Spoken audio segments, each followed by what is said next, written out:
Hello chemists, this is Miss Placino and you are watching Screencast 4.1 Introduction to Bonding. Today we're going to go over some of the fundamental aspects of bonding, namely why and how atoms are going to form bonds with one another. If you haven't done the reading yet, I would suggest you do that before you watch the lesson. Let's take a look at the do now. What type of bond would form between Na and Cl, between H and O? Explain your answers. Why don't you pause the video and see if you can figure those two questions out. Alright, trying to figure out what sort of bond is going to form really requires just looking at the two elements that are going to bond with each other and determine if they are metals and nonmetals. Sodium, for example, is a metal. Chlorine is a nonmetal. When metals and nonmetals react with one another, they tend to form ionic bonds. If we take a look at hydrogen and oxygen, don't be fooled by hydrogen's location on the periodic table. Hydrogen is a nonmetallic element. So is oxygen. So we have nonmetal plus nonmetal, and that's going to be a covalent bond. During the lesson, we'll talk a little bit more about these two types of bonds and exactly what's going on with the electrons when they form. Before we get into any more complex information about what type of bonds exist, let's talk a little bit about terminology. When we're talking about chemical bonding, all we're really referring to is the attraction between a nucleus and the valence electrons of another atom. And if you've got two nuclei that are attracting the valence electrons of two different atoms, you're going to form a bond.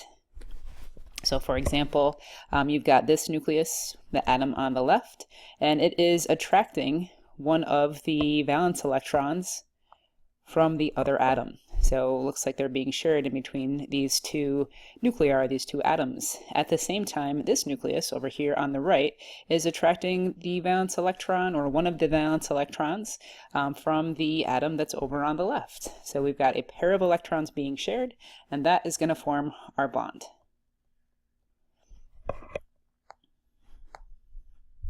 We know from the previous unit that our main group elements are looking to fill their octet.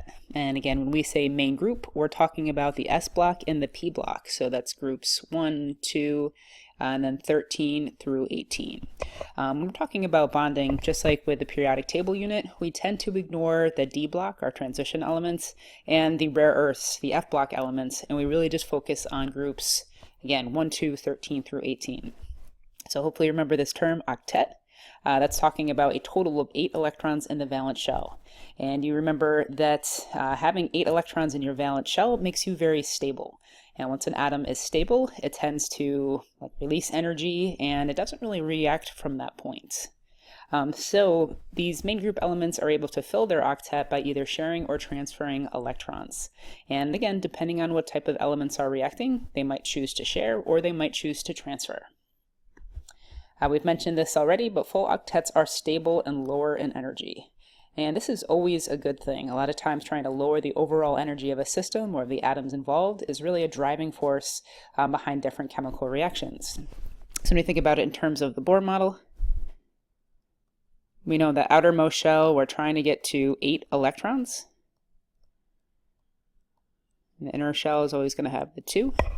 And if you want to think about it from the quantum mechanical model, a little bit more advanced, this is the same configuration. You've got your inner shell right here with the 1s, and the 2s and the 2p are representing the outermost shell. Once it's filled, very stable, and that's a favorable configuration for all atoms. This graph shows up in a lot of different textbooks and resources, and it's really trying to show you the relationship between forming bonds and energy. So at the time where the hydrogen and oxygen atoms are really far apart, you can see that their potential energy or bond energy is equal to 0. As they start to get closer and closer together, you see potential energy dropping until eventually it hits this minimum point at the bottom. And that's where our bond forms between the hydrogen and oxygen atom. If you continue to try to push them closer together, the nuclei are going to repel each other, the other electrons are going to repel each other, and that's very quickly going to drive up the energy of that bond. And we know from the previous slide that we're always trying to get to the lowest energy state possible. So forming this bond between oxygen and hydrogen serves to lower the energy. And this is not unique just to oxygen and hydrogen. It turns out that forming bonds releases energy every single time. So the opposite, breaking bonds, must require energy. Try to think about it in terms of octets. If you have two atoms bonding together, we know that they bond to form an octet. We can represent that.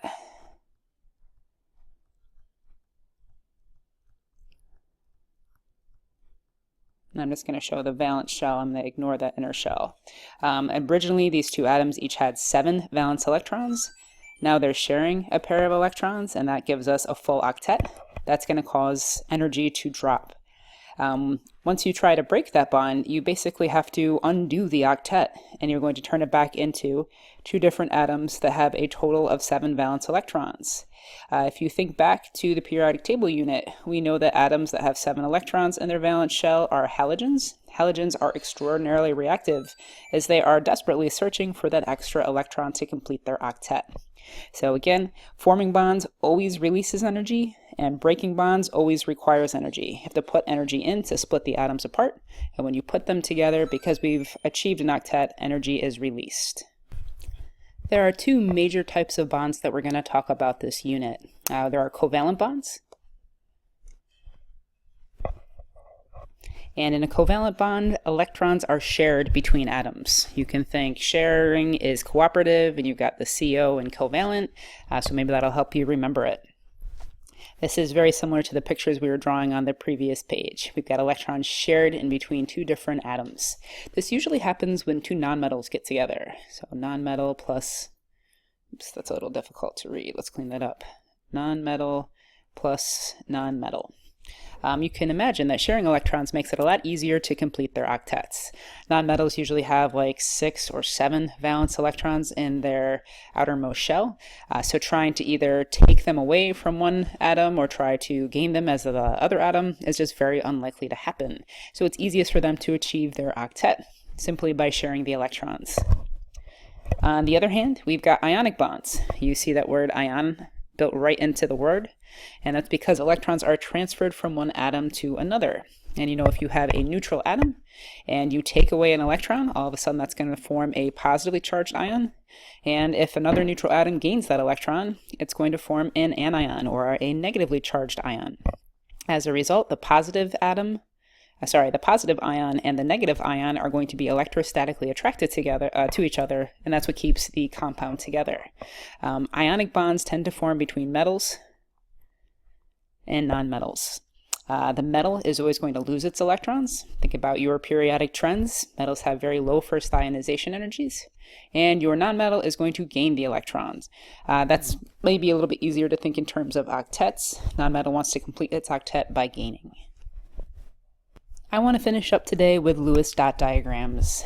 In this unit, we're going to be drawing molecules, and it's easiest to represent them using these Lewis dot diagrams. Since the valence electrons are the only ones that get involved in bonding, Lewis dot diagrams, also known as electron dot diagrams, only show the valence electrons. This is going to be a huge shortcut from writing or drawing out a Bohr model of the atom. We have to show all the electrons. And basically the way it works is you kind of imagine that, well, I guess right here, they're here, there's like a box around an element, and you can write the element symbol in the middle. As you go through and put the valence electrons in, you don't want to pair them up on a side until it's absolutely necessary. You can kind of think of this as being analogous to Hund's rule, which we talked about a couple units ago. So it doesn't really matter where I put that first electron. I'm going to just arbitrarily put it at the bottom. There's a dot. If I have to put another electron in there, I can put it on a different side. Again, it doesn't matter if the first one is on the bottom, the second one is on the top. As long as they're not on the same side, that's fine. You can imagine at this point, once I've got one electron on every side, then I can pair up. It does not matter which side you choose to pair. I'll just pick the right side for no good reason whatsoever. And as I continue to add electrons, I'm just going to go around until I've filled my octet. And that's all there is to it. So if you look at your workbook, you've got the second period of the periodic table written out. Lithium, beryllium, boron, so on and so forth, all the way down to neon. Pause the video and see if you can predict what the Lewis dot diagram for each of those elements are going to be, and we'll review it together in a minute. As you make your way across period 2 from left to right, the first element you run into is the alkali metal lithium. Lithium has one valence electron and should look something like this. I chose the right side to put the dot. It doesn't matter where you put it, just make sure it's clearly on a side. Next to lithium, we have beryllium. We've got 2 dots. Again, don't pair them up until you need to. Please split them. Boron should look like this. Carbon, with its 4 valence electrons, has 1 dot on each side. Now we have to start pairing up. So nitrogen has, I put 2 electrons up top and 3 unpaired electrons on the remaining 3 sides. Don't worry if you didn't put it on top, it really doesn't matter. Next we have oxygen. I've got 6 valence electrons, 2 sets are paired, 2 are unpaired. Fluorine looks like this with 3 pairs of electrons and 1 unpaired. And finally we've got neon, a noble gas, as you would expect, is going to have all 8 electrons in its valence shell. And that's really it. Go ahead and try some practice problems. You've got 8 of them to work with. Pause the video, I'm going to get them drawn, and then we'll talk about them together.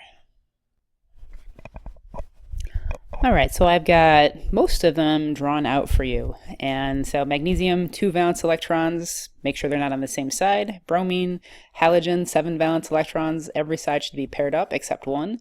Cesium is an alkali metal, so it should only have 1 electron. Sulfur, group 16, with its 6 electrons. Silicon, group 14, 4 valence electrons. We'll talk about 6 and 7 in just another minute. And argon as a noble gas completes its octet. You might, by looking back up at the work that you did before, start to notice that everything that's in the same group, the same vertical column of the periodic table, has virtually the same identical Lewis dot diagram. The only thing really that changes is the element symbol in the middle. So magnesium, for example, should look really similar to beryllium.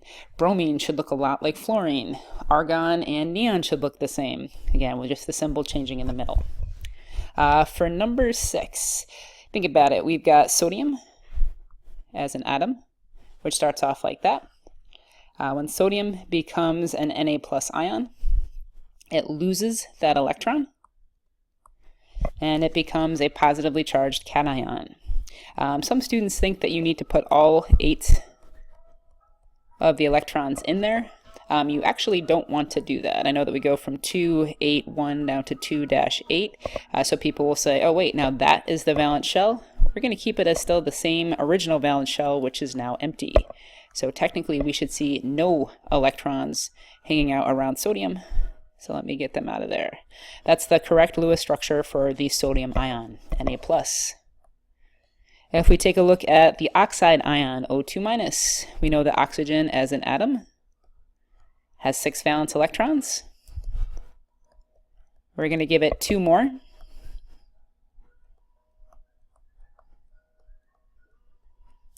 And that will complete its octet. So it's usually 2-6. It's now 2-8. That is our valence shell, and now it is completely full, and it has the same configuration as a noble gas. We're going to be looking at, or I should say really using these Lewis dot diagrams to do something a whole lot more interesting and important in future lessons. So make sure you feel comfortable drawing the different Lewis dot diagrams for different elements. All right, if I were you, I would take a minute or so to try to just write a couple sentences summarizing today's lesson. Hopefully you found this helpful, and I'll talk to you again real soon.